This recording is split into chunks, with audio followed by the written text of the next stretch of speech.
News ఛానల్స్లో debate పేరు చెప్పి ఎవరెవరినో తీసుకుని వచ్చి మాట్లాడుతున్నారు.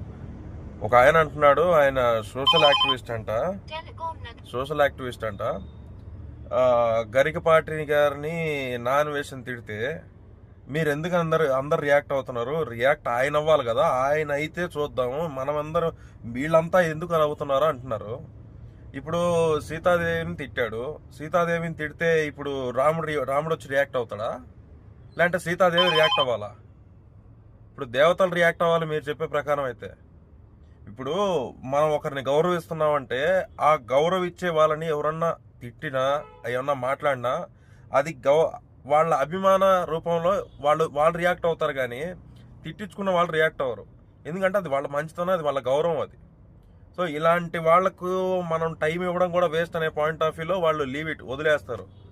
కానీ అభిమానం చూపించే వాళ్ళు మాత్రం వదలరు. ఎందుకంటే వారి మీద ఉండే అభిమానం, వాళ్ళని ఎవరన్నా కించపరిచినట్టు మాట్లాడినా, తప్పుగా మాట్లాడినా ఖచ్చితంగా వాళ్ళు రియాక్ట్ అవుతారు. రియాక్ట్ అవ్వాలి. రియాక్ట్ అయితేనే అది ధర్మం. అది ఇంకోటి, హిందుత్వం గురించి అవి మాట్లాడుతున్నారు. మీరు పద్ధతిగా పాటిస్తే పాటించండి, లేదంటే మూసుకొని కొంపలో కూర్చోండి. ఇప్పుడు మీ లుచ్చా మాటలు ఇక్కడికి వచ్చి మాట్లాడాల్సిన అవసరం అయితే లేదు. గౌరవిస్తే గౌరవించాలా, లేదంటే లేదు. అంతేగాని అది లేదు ఉండదు అది ఇది అని చెప్పిన మాట్లాడకూడదు. దేవుడు ఉన్నాడు అనుకుంటే ఉన్నాడు, లేడు అనుకుంటే లేడు అనుకునే వాళ్ళు మీ కొంపలో మీరు కూర్చోండి. వాళ్ళు లేకపోతే సృష్టే లేదు, అది తెలుసుకోండి ఫస్ట్.